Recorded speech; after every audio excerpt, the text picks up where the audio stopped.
Hello दोस्तों, आपका स्वागत है जागरूक इंडिया चैनल पर। दोस्तों, ये हैं भारत के एक ईमानदार पत्रकार श्री रवीश कुमार जी। इनसे तो आप वाकिफ़ ही होंगे। इन्होंने अपना निजी यूट्यूब चैनल बना लिया है और इसकी बाकायदा घोषणा भी कर दी है। इनके यूट्यूब चैनल का लिंक आपको डिस्क्रिप्शन में मिल जाएगा।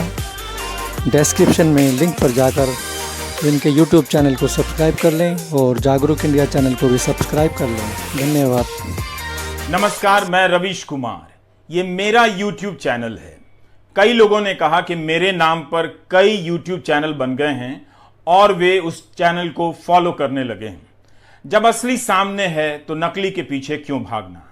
वैसे ही ये देश नकली आदमी के पीछे भागा जा रहा है। नकली चीजों के इस्तेमाल की एक खास बात होती है। इसकी आदत तो बहुत जल्दी लग जाती है, मगर पीछा छुड़ाने में जमाना गुजर जाता है।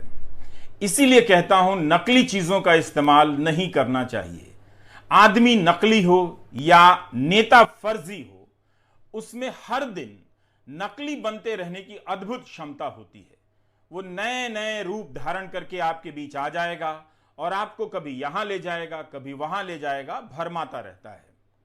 इसलिए आपके सामने असली खड़ा है और असली आदमी की एक खूबी और होती है, वो रूप नहीं बदल पाता, उसका एक ही रूप होता है।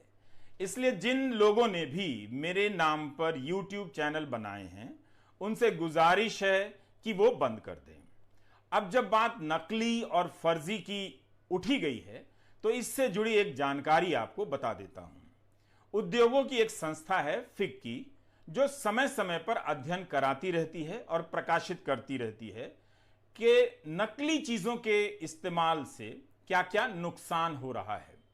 तो इसी तरह का एक अध्ययन 2017-18 या 18 के साल में प्रकाशित हुआ कि मशीनी कलपुर्जे जब नकली रूप में इस्तेमाल किए जाते हैं तो वो भी सड़क दुर्घटना का बड़ा कारण बनते हैं।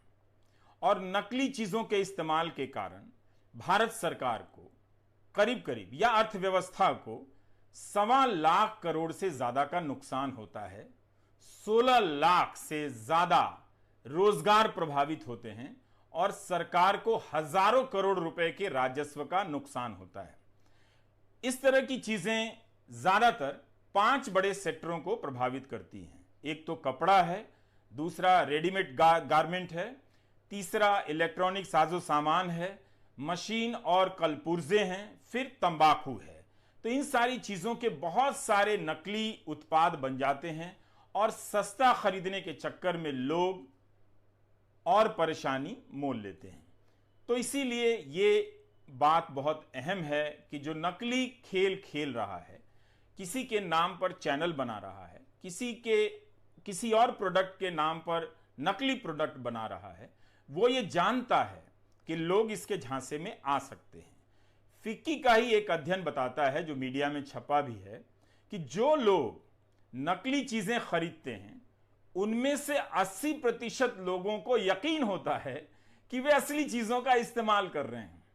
तो आप मेरे नाम पर बने YouTube चैनल को फॉलो ना करें। कम से कम आप उन 80% लोगों में नहीं हो सकते हैं। मुझे अच्छा नहीं लगेगा। इसी तरह का एक अध्ययन मुझे लगता है कि YouTube और सोशल मीडिया की साइट्स को भी करना चाहिए कि जो लोग किसी के नाम पर ट्विटर हैंडल बना लेते हैं, YouTube चैनल बना लेते हैं, फेसबुक पेज बना लेते हैं, वो उस व्यक्ति का कितना नुकसान करते हैं। बात केवल आर्थिक नुकसान की नहीं है। कई बार किसी के नाम से पेज बनाकर लोग झूठी बातें फैलाते हैं, अश्लील चीजें पोस्ट कर देते हैं, ज्यादा भ्रामक चीजें फैलती हैं तो लोग और परेशान होते हैं। और जिनके पास मेरा नंबर है, किसी तरह का संपर्क है, किसी के जरिए संपर्क है, वो अपनी परेशानी को मेरे नजदीक ठेलते रहते हैं। क्या ये आपका चैनल है? हमने इसे फॉलो कर लिया है। अब सबको जवाब देते देते मैं थक गया कि ये मेरा चैनल नहीं है, मैंने कोई YouTube चैनल नहीं बनाया है। लेकिन जून के महीने में इस साल मैंने एक चैनल बनाया था। मुझे लगा था कि मैं इसमें काफी कुछ कर पाऊंगा, मगर प्राइम टाइम की व्यस्तता के कारण वक्त मिलता नहीं है, तो बहुत कुछ कर नहीं पाया। कुंवर नारायण की एक कविता थी, पर अब लगता है कि मुझे उस चैनल को सक्रिय कर देना चाहिए, ताकि नकली चैनल जो बनते जा रहे हैं और लोग उसे फॉलो कर रहे हैं, उन लोगों की परेशानी दूर हो सके। तो हम इन चीज़ों के बारे में हमें ज़्यादा सतर्क रहना चाहिए। बहुत ज़रूरी नहीं है, हर बार ज़रूरी नहीं है कि कोई माँ गंगा की गवाही दे, उनकी कसम खाए तभी हम आप पर यकीन करें। ऐसे लोग ज़्यादातर मामलों में आपके यकीन का दोहन करते हैं, फ़ायदा उठाते हैं। माँ गंगा कभी साफ नहीं हुई, लेकिन उनके नाम पर कस्में उठाकर कितना सब कुछ सच्चा सच्चा लगता था। लेकिन इलाहाबाद हाई कोर्ट के हाल की टिप्पणियों को पढ़िए। जब इस मामले में सुनवाई चल रही है तो हाई कोर्ट की बेंच की टिप्पणियां क्या हैं। इलाहाबाद हाई कोर्ट की तरफ से आवाज आ रही है कि जो सवाल पूछे जा रहे हैं गंगा की सफाई को लेकर, उन प्रश्नों के तो जवाब ही नहीं आ रहे हैं। इतनी सारी एजेंसियां खड़ी कर दी गई हैं, मगर इस एक बात का जवाब नहीं मिल पा रहा है कि जब पर्यावरण इंजीनियर नहीं है तो कौन इसकी जांच कर रहा है कि गंगा निर्मल हुई है या नहीं। तो इस तरह से हजारों करोड़ रुपए की यह परियोजना है, लेकिन एक सवाल का जवाब ढंग से अदालत के सामने नहीं दिया जा सका है। आप उस रिपोर्टिंग को पढ़ भी सकते हैं। इसलिए बहुत जरूरी है कि हम असली सवालों तक पहुंचे और गेंद मिड विकेट पर डालें। दाएं बाएं वाइड स्विंग कराने से कोई फायदा नहीं। जब तक हमारे सवाल सीधे नहीं होंगे, पता नहीं चलेगा कि जवाब आ रहा है या जवाब देते नहीं बन रहा है। इसलिए बहुत जरूरी है कि हम अपनी जिंदगी में नकली चीजों को, दाएं बाएं के रास्तों से चलने की आदत बदल डालें। यह जो संस्कृति बन गई है, इस चक्र को अब आप तोड़ दीजिए। इसी से नया रास्ता निकलेगा और इसी से आपको अपने हुनर पर यकीन पैदा होगा कि आपके भीतर जो कुछ भी है, आप उससे लंबा रास्ता चल सकते हैं और आपके भीतर बहुत कुछ है। एक बार आप अपने भीतर झांक कर देखिए, हजारों असली चीजें बाहर आने का इंतजार कर रही हैं। आप बस उस नकलीपन के चक्र से बाहर आ जाइए।